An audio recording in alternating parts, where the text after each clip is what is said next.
धलाजहर बेपार करुले मां पुओ पुलिस हाथ में पड़गले धरा।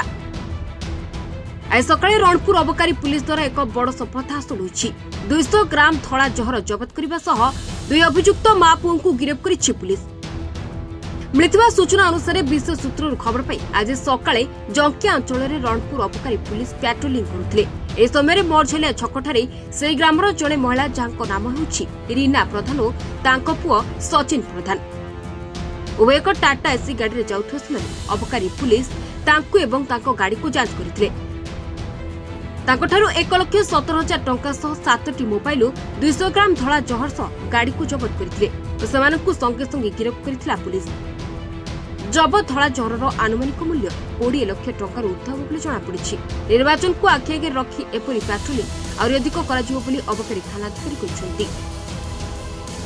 सुपरटेंडेंट करुणा शंकर तिवारी को निर्देश क्रमे आम आज सकाଳେ पेट्रोलिंग समय गोटे विश्वस्त सूत्र खबर पाई आम जिते जंकिया ग्रामांचल में पेट्रोलिंग करूँ से समय मयूरझरिया छकठारे आम खबर अनुसार गलार से देखिलु गोटे टाटा एसी रे 2 जण लोक गोटे महिला जड़े आ जड़े पुरुष लोक गाड़ी चलिए आसते आम तलाशी कलु विधिमत तलाश कलु आम परिचय देगी तो जना पड़ा कि ना है सचिन प्रधान आउ बयस हम 21 वर्ष बापा नाम गोकुलानंद प्रधान एवं आउ जो महिला जनक थे माँ थे तो माँ पुओ से व्यवसाय कर माँ को ना रीना प्रधान बयस 48 वर्ष हम गाँ तांकर मयूरझलिया तो से ता सहित गोटे टाटा एसी आम 4 व्हीलर जबत करागला एवं 7 गोटी फोन जबत कराଯାଇଛି से 4टी ला कीपैड फोन आ 3टी स्मार्टफोन एवं ता सहित 1 लाख टंका 17,590 टंका जबत कराଯାଇଛି।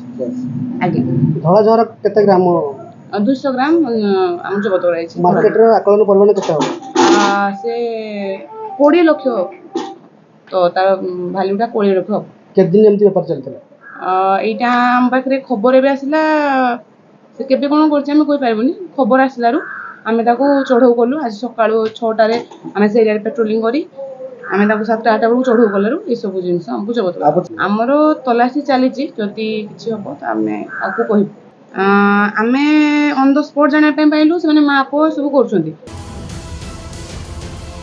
रणपुर स्थित रंजन परिडांग को रिपोर्ट महाभारत लाइव।